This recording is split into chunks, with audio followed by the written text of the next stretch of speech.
Automotive News says that Chinese electric vehicles have driven Stellantis into bankruptcy in China.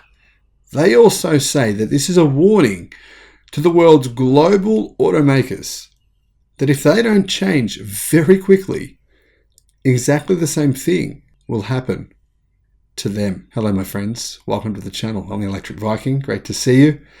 Welcome to all the new subscribers. Welcome back, everyone else. Thanks for tuning in. And I'd love to see all of you at Fully Charged live shows next year. I'll put some links in the description below to all those shows. I mean, this is the show you need to go to.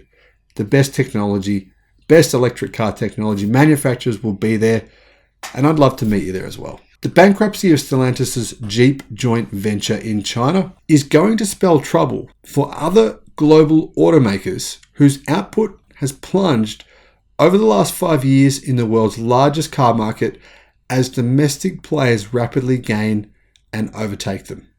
Now, it's a big problem here for companies, in particular, two companies, Mercedes-Benz. 50% of Mercedes-Benz vehicle sales this year are in China. Yeah. And they've had a big debacle there in China where they've been selling products they knew were faulty. Customers know it. Customers know what Mercedes-Benz did. It's been a huge PR disaster for them. If they lose market share, if they lose, say, 50% of the vehicles they sell in China, that means they lose 25% of their global car sales. That is huge. The same applies to Volkswagen. 50% of Volkswagen's global profits come from China. And are Mercedes or Volkswagen prepared for the electric revolution in China or globally? No, they're not. The first joint venture failure by a foreign brand in the electric vehicle era, the October 31 bankruptcy filing marks a turning point in that Chinese automakers are beginning to surpass the long dominant international brands in giving consumers what they want. Toyota, hear that? Automotive News. You guys, Toyota pays Automotive News for subscriptions and various things, but they're telling you right now, you're not giving consumers what they want. They want compelling electric cars. I do not expect Stellantis to be an isolated case, said Marco Centino, a partner at management consultants Oliver Wyman. Probably almost all of the Western automakers will have to review the industrial logic of their presence in China, and clearly they have. Most of them are in trouble. A spokesman for Stellantis said Jeep would operate through an asset-light strategy in China, importing vehicles via a distribution model that is profitable for its Maserati and Alfa Romeo brands. Jeep remains fully committed to its existing and future customers in China, the spokesman said, adding Stellantis' dealer network in China remains fully operational, at least for, a year until they stop being operational, which is inevitable. Some elements of the Jeep joint venture's failure are particular to Stellantis and the former car groups that feature among its 14 brands. Remember, this is one of the biggest car groups in the world. But data compiled for Reuters by consultancy LMC Automotive expose a problem shared by a number of other global automakers plummeting Chinese plant usage. The fewer cars a plant produces, the more likely it is to be money losing. What does that mean? The only possible way that a very large percentage of legacy automakers continue to make money in China is by losing money. Think about it. If one of their factories is operating at 60% capacity, what happens? They have to increase prices of their cars. Therefore, they have to increase prices of their gasoline-powered cars. The Osborne effect will actually mean no one will want those gasoline-powered cars. They'll have to be cheaper than EVs. Once they're no longer cheaper than EVs, once they're more expensive, nobody is going to be buying them, especially in China.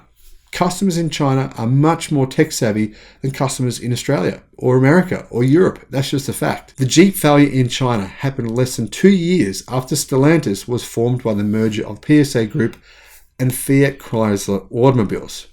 In the run-up to the deal, CEO Carlos Tavares has said no automaker could afford not to be in China, and the expectation was the two companies would together be better equipped to make headway there. But Stellantis earlier this year said it would end its venture with local partner Guangzhou Automobile Group just months after saying it would raise its stake to 75% from its existing 50%. Didn't take long before they realized the venture in China, the world's largest auto market by a massive margin, was simply non-profitable. They just simply could not make a profit from it, and therefore it was better to pull out and announce bankruptcy now rather than in 2 years' time. This U-turn leaves the world's third biggest automaker by sales with only limited Peugeot and Citroën models in China, which it has said could also be shut down, although it has yet to decide on that. Deeply shocked. Stellantis CEO Carlos Tavares has complained political influence is growing by the day in China and has accused Stellantis' joint venture partner GAC of not acting in good faith. Now, I should say GAC is one of the fastest growing electric vehicle manufacturers in the world. Probably haven't heard of them, right? But last month, they sold more than 30,000 electric cars in that month. That's more than almost every car maker in the world not called BYD and Tesla. GAC has said it was deeply shocked by critical comments from Stellantis. Remember, GAC actually makes electric cars for about 5 different Western automotive brands. According to LMC data, Stellantis estimated full-year capacity utilization at its Chinese assembly plants will fall to 13% in 2022 from 43% in 2017, making them simply unviable economically, like I said earlier. Other mainstream brands, including Volkswagen Group, General Motors, Ford, Mitsubishi, and Hyundai, have also seen plant usage fall by anything from over 30 to more than 50 percentage points in the last 5 years. That trend will not change. In fact, it will simply accelerate. And I'm talking about their gas vehicle plants. If they have plants which manufacture EVs, the opposite will happen. But unfortunately, it won't be fast enough to offset the declines in their gas vehicle sales, because basically the truth is pretty much every automaker outside of China except Tesla is running on one model. The model is sell gasoline cars in China and make money. None of them sell any more than a tiny amount of electric vehicles in China. It's bizarre. It's bizarre that none of them made the decision to do this, to get in. The only company that's actually taking electric vehicle sales even remotely seriously in China, which is not a Chinese company or Tesla, is Volkswagen. But they're perceived pretty negatively in China. Their EVs, their company, their brand, they're perceived as being low technologically savvy or a low technological vehicle. And it's true. Look at all the software problems they've had with those EVs. Numerous issues. Will the Chinese put up with that when their cars, their own home brand cars, are not having those problems? Probably not. Premium brands like Mercedes-Benz and BMW have seen far smaller declines so far. However, personally, I think those declines will rapidly increase, especially after Mercedes' debacle in the country over the past 12 months, where they continued to sell electric cars which they knew had faulty motors and were forced by the Chinese government to eventually recall them. But consumers were literally furious about these products, saying they wouldn't work. Mercedes refused to recall them for 10 months. That's a big problem for them.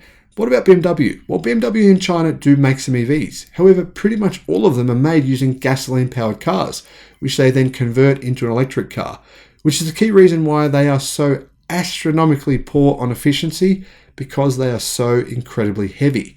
For example, the BMW 3 Series in China weighs 2,200 kilos, 500 kilos more, or about 1,100 pounds more than the equivalent Tesla Model 3, which is a similarly sized vehicle. At some point, customers will recognize that that is an inferior product. At the same time, says Automotive News, global automakers' sales in China have dropped as local rivals have taken off because the Chinese automakers embraced EVs and consumer-centric in-car software far more quickly. Think about this, right? Where in the Western auto market do you hear automakers talking about the chips they're using, saying they're using new Snapdragon chips or the new latest chip technology? Consumers don't even talk about this at all in Australia, in the United States, in Canada, in Europe. No one even knows what's in their cars. Very few people. But in China, if your car that you bought, right, doesn't have the latest chip in it and you find out, Chinese consumers are furious. They literally go back to the dealer and they say, put the new chip in, I want the new chip, or you can have the car back. That's what they're like. And what's happening there is even new electric cars, which did have that new technology, but then a new model comes out a month later, consumers are Basically, the brands are being forced to put new chips into these old cars because Chinese consumers want the latest, greatest new technology, and they are unwilling to accept less than that. How do you think that's going to go for companies like Japanese automotive companies, which really are very, very far behind when it comes to software in their cars? Not well. The last 5 years, China's market has decidedly changed from foreign companies having a right to win because of their foreignness to where there is a much more level playing field, said Bill Rosso, head of consultancy automobility in Shanghai and a former Chrysler executive. Chinese companies actually have an early mover advantage because they embraced electrification much faster than the foreign companies were willing to. While full electric cars make up an average of 5% of models foreign automakers sell in China, they account for more than 30% of Chinese automakers' models, according to LMC data. And that figure, that gap is actually widening. It's not decreasing. The story is actually much worse when we look at Europe. Chinese rivals such as BYD that have more EV models in their lineups are aiming to grow in Europe. In fact, numerous Chinese electric vehicle brands have purchased container ships so they can ship their EVs to Europe as soon as possible. This means that as the global giants Volkswagen, Ford, and GM work to bring more EV models to market, they face stiff competition from younger Chinese rivals that have adapted quickly to shifting consumer tastes. Now, this is one of the reasons why companies such as GM are slightly insulated. The North American market is not going to be targeted by Chinese EV companies within the next 5 years, simply because their vehicles don't qualify for massive tax incentives. The European market is a different story. China is going after it. Justin Cox, LMC's Director of Global Production, said, all the legacy automakers are miles behind compared to Chinese domestics. They must also overcome an image that is rooted in combustion engine era technology. GM is counting on a broad range of EVs to rebuild profits from its Chinese operations, which fell by 44% to $477 million in the first 9 months of this year to $2 billion by 2030. GM's basically saying they're going to quadruple their revenue from China. I would not jump to conclusions about China based on 2022, Chief Financial Officer Paul Jacobson told reporters earlier this month. We still feel good about where we are going there. Yeah, it's very unlikely that GM will be able to maintain their current market share that they have in China. Unfortunately, they will lose some of that, but I do believe GM is one of the few manufacturers in China who will still exist in 2030, albeit at a lower market share than they are at today. Volkswagen said in a statement that China has been in a special situation due to the pandemic, the global semiconductor shortage, and the accelerated transformation towards electric mobility that has affected production capacities across the industry. Volkswagen continuously assesses these special factors and adjusts its production planning at an early stage if necessary, the automaker said. Well, the truth is Volkswagen is scrambling in China, big time. They are actually making a big effort to manufacture EVs in China.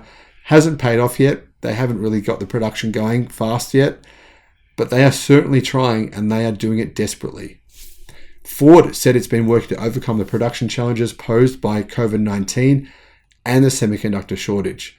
It's put itself in an interesting position in China. For example, BYD, they actually fit Ford's Mustang Mach-E with battery packs. Now, for some strange reason, Ford chose to use ternary batteries from BYD rather than a lithium-ion blade battery. And because BYD don't make many ternary batteries, the production of those battery packs for Ford's vehicles has been relatively slow.